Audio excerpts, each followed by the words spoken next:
ఈ జన్మలో మనకు రాజకీయ పలుకుబడి ఉంది, డబ్బు ఉంది అని అంటే ఇదే రాజకీయ పలుకుబడి డబ్బుతోటి మన పాపకర్మని మార్చొచ్చా? అస్సలు మార్చలేదు. మన రాజకీయ పలుకుబడి మన పాపాలను వినాశనం చేయదు. మన డబ్బు యొక్క మదం పాపాలను వినాశనం చేయదు. అందుకే కత్తులు ఉన్నాయి, కటార్లు ఉన్నాయి, ఏమైనా నరకొచ్చు, పొడవచ్చు, చెయ్యొచ్చు అనుకుంటే కత్తిపోటు కన్నా కర్మపోటు స్ట్రాంగ్ అంటారు. మనం చేసుకున్న దానికి ఒకవేళ అది చిన్న పాపాలు అట్లాంటివి ఏమన్నా అయితే ఇన్స్టెంట్ గా ఏమైనా జరిగితే జన్మలో జరగవచ్చు, లేదా మొత్తం ఒక జన్మే తీసుకుని అనుభవించి ఆ తర్వాత శరీరాలు వదిలేస్తారు.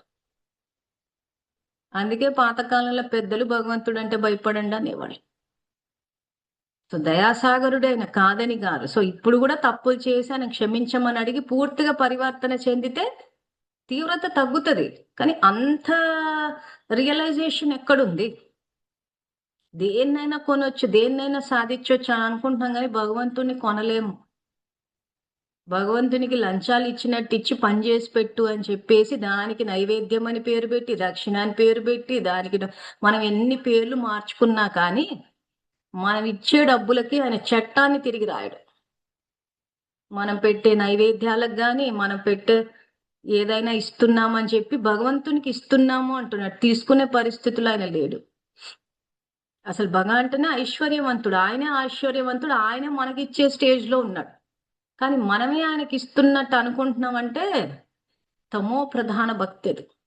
అందుకే ఇందాక చెప్పినట్టు భక్తి మార్గం ద్వారా వచ్చేవాళ్ళు పువ్వులు వేసేటప్పుడు ఆ పువ్వులని ఏ రకంగా అవి అందంగా సుగంధభరితంగా ఉంటాయో మన కర్మలు ఆ రకంగా అందంగా సుగంధభరితంగా ఉండాలి. మన నుంచి శాంతి, ప్రేమ, పవిత్రత, ఈ ఆత్మ స్వధర్మం ఏదైతే ఉందో దాని యొక్క సుగంధం వ్యాపించాలి. అంతే తప్పితే కామక్రోధ లోభమోహ మదమాత్సర్యాల యొక్క దుర్గంధాన్ని వ్యాపిస్తే ఆ దుర్గంధానికి మనకే రోగాలు వస్తాయి. బయట చెత్త ఎక్కువైతే రోగాలు వస్తాయని ఎలా అంటారో, లోపల చెత్త ఎక్కువైపోయినప్పుడు కూడా శారీరక రోగాలు వస్తాయి. అందుకే భగవంతుణ్ణి వైద్యనాథుడు అన్నారు. సో దేనికి వైద్యం చేస్తాడైనా? ఆత్మకు వైద్యం చేస్తాడు. మీకు అందుకే గ్రూప్ లో you can heal yourself అని చెప్పి ఒక బుక్ లింక్ వేశాను. మరి ఎంతమంది తెచ్చుకుని చదువుతున్నారో తెలియదు. ఆ బుక్ తీసుకొని చదివి చూడండి, ఎక్కడెక్కడ మనం వ్యర్థ ఆలోచనలు చేస్తున్నామో, లోపల ఎంత చెత్త పేరుకుపోయి ఉందో, ఆ చెత్త ద్వారా ఎటువంటి శారీరక రోగాలు వస్తున్నాయో ఆ పుస్తకంలో రాస్తుంది.